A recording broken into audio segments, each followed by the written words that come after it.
ഈശോ മിശിഹായ്ക്ക് സ്തുതിയായിരിക്കട്ടെ. എല്ലാവരെയും പുതിയൊരു ദിവസത്തിലേക്ക് സ്നേഹപൂർവ്വം ക്ഷണിക്കുന്നു. ബൈബിൾ വായനയിൽ പങ്കുചേരുന്ന എല്ലാവരെയും ദൈവം സമൃദ്ധമായി അനുഗ്രഹിക്കട്ടെ. നമുക്ക് ഇന്നത്തെ വചനഭാഗം ആരംഭിച്ചാലോ? ഇന്ന് നമ്മൾ വായിക്കാൻ പോകുന്നത് വിശുദ്ധ ലൂക്കാസ് ശ്ലീഹായുടെ സുവിശേഷം അധ്യായം 14. മഹോദര രോഗിയെ സുഖപ്പെടുത്തുന്നു. ഒരു സാബത്തിൽ അവൻ ഫരിസേയ പ്രമാണികളിൽ ഒരുവന്റെ വീട്ടിൽ ഭക്ഷണത്തിന് പോയി. അവർ അവനെ ശ്രദ്ധിച്ചുകൊണ്ടിരുന്നു. അവിടെ ഒരു മഹോദര രോഗി ഉണ്ടായിരുന്നു. യേശു നിയമജ്ഞരോടും ഫരിസേയരോടുമായി ചോദിച്ചു, സാബത്തിൽ രോഗശാന്തി നൽകുന്നതോ അനുവദനീയമോ അല്ലയോ? അവർ നിശബ്ദരായിരുന്നു. യേശു അവരെ അടുത്ത് വിളിച്ച് സുഖപ്പെടുത്തി അയച്ചു.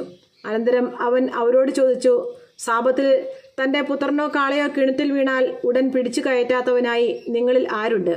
മറുപടി പറയാൻ അവർക്ക് കഴിഞ്ഞില്ല. അതിഥിക്കും ആതിഥേയനും ഉപദേശം. ക്ഷണിക്കപ്പെട്ടവർ പ്രമുഖ സ്ഥാനങ്ങൾ തിരഞ്ഞെടുക്കുന്നത് കണ്ടപ്പോൾ അവൻ അവരോട് ഒരു ഉപമ പറഞ്ഞു.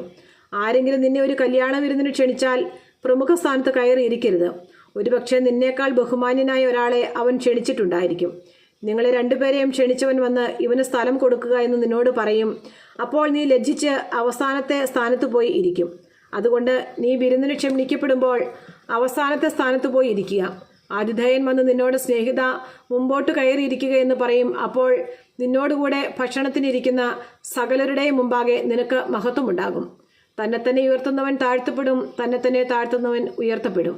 തന്നെ ക്ഷണിച്ചവനോടും അവൻ പറഞ്ഞു, നീ ഒരു സദ്യയോ അത്താഴ വിരുന്നോ കൊടുക്കുമ്പോൾ നിന്റെ സ്നേഹിതരെയോ സഹോദരരെയോ ബന്ധുക്കളെയോ ധനികരായ അയൽക്കാരെയോ വിളിക്കരുത്. ഒരുപക്ഷെ അവർ നിന്നെ പകരം ക്ഷണിക്കുകയും അത് നിനക്ക് പ്രതിഫലമാവുകയും ചെയ്യും. എന്നാൽ നീ സദ്യ നടത്തുമ്പോൾ ദരിദ്രർ, വികലാംഗർ, മുടന്തർ, കുരുടർ എന്നിവരെ ക്ഷണിക്കുക. അപ്പോൾ നീ ഭാഗ്യവാനായിരിക്കും. എന്തെന്നാൽ പകരം നൽകാൻ അവരുടെ പക്കൽ ഒന്നുമില്ല.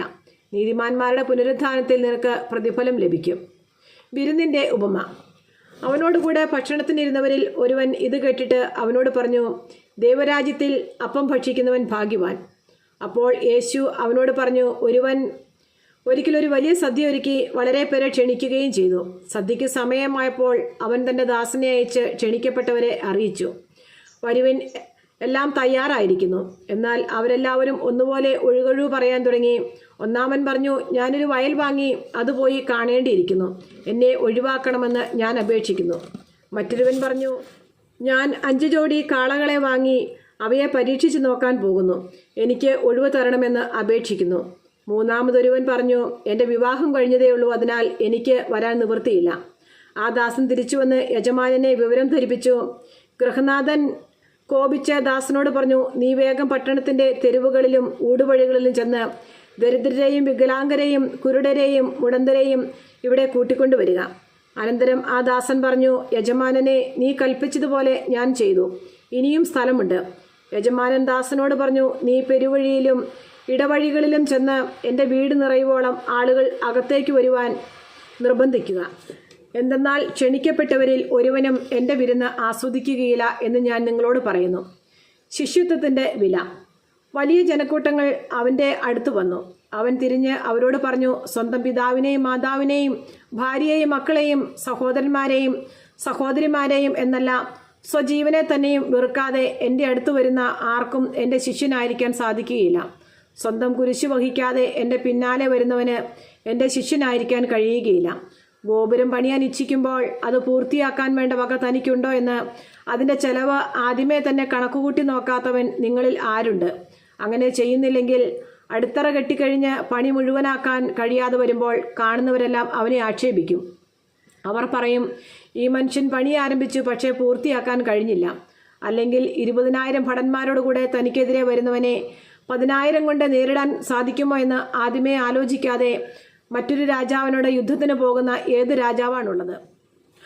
അത് സാധ്യമല്ലെങ്കിൽ അവൻ ദൂരത്തായിരിക്കുമ്പോൾ തന്നെ ദൂതന്മാരെ അയച്ച് സമാധാനത്തിന് അപേക്ഷിക്കും. ഇതുപോലെ തനിക്കുള്ളതെല്ലാം ഉപേക്ഷിക്കാതെ നിങ്ങളിൽ ആർക്കും എൻ്റെ ശിഷ്യനാവുക സാധ്യമല്ല. ഉപ്പ് നല്ലത് തന്നെ, എന്നാൽ ഉറ കെട്ടുപോയാൽ അതിന് എങ്ങനെ ഉറ കൂട്ടും? മണ്ണിനോ വളത്തിനോ അത് ഉപകരിക്കുകയില്ല. ആളുകളത് പുറത്തെറിഞ്ഞു കളയുന്നു. കേൾക്കാൻ ചെവിയുള്ളവൻ കേൾക്കട്ടെ. നമ്മുടെ കർത്താവായ ഈശോ മിശിഹായ്ക്ക് സ്തുതി. സങ്കീർത്തന പുസ്തകത്തിലുള്ള വായന അധ്യായം 58. ദുഷ്ടന്മാരോട് പ്രതികാരം. ശക്തരെ, നിങ്ങളുടെ വിധി നീതിനിഷ്ഠമാണോ? പരമാർത്ഥതയോടെയാണോ നിങ്ങൾ മനുഷ്യമക്കളെ വിധിക്കുന്നത്? നിങ്ങൾ ഹൃദയത്തിൽ തിന്മ നിരൂപിക്കുന്നു. നിങ്ങൾ ഭൂമിയിൽ അക്രമങ്ങൾ അഴിച്ചുവിടുന്നു. ഉരുവായപ്പോൾ മുതൽ ദുഷ്ടർ വഴിപിഴച്ചിരിക്കുന്നു. ജനനം മുതലേ നുണ പറഞ്ഞ് അവർ അബദ്ധത്തിൽ സഞ്ചരിക്കുന്നു. അവർക്ക് സർപ്പത്തിൻ്റേതുപോലെയുള്ള വിഷമുണ്ട്. ചെവിയടഞ്ഞ അണലിയെപ്പോലെ ബധിരരാണ് അവർ. പാമ്പാട്ടിയുടെയോ മാന്ത്രികൻ്റെയോ സ്വരം അത് കേൾക്കുന്നില്ല. ദൈവമേ, അവരുടെ പല്ല് തകർക്കണമേ. കർത്താവെ, യുവസിംഹങ്ങളുടെ ദംഷ്ട്രകൾ പിഴുതെറിയണമേ. ഒഴുകിമറിയുന്ന ജലം പോലെ അവർ അപ്രത്യക്ഷരാകട്ടെ. പുല്ലുപോലെ അവർ ചവിട്ടി മെതിക്കപ്പെടുകയും മാഞ്ഞു പോവുകയും ചെയ്യട്ടെ. ഇഴഞ്ഞു പോകുമ്പോൾ അലിഞ്ഞു തീരുന്ന ഒച്ചുപോലെയാകട്ടെ അവർ സൂര്യപ്രകാശം കാണാൻ ഇടവരാത്ത ചാവിള്ള പോലെയാകട്ടെ. നിങ്ങളുടെ കലത്തിന് ചൂടേൽക്കുന്നതിന് മുമ്പ് തന്നെ ചുള്ളിവിറകുകൾ പച്ചയും എരിയുന്നതും ഒന്നുപോലെ അവിടുന്ന് പറത്തിക്കളയും.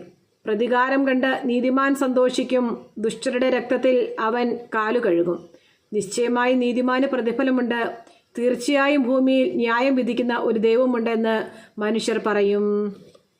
ദൈവമായ കർത്താവിന് സ്തുതി.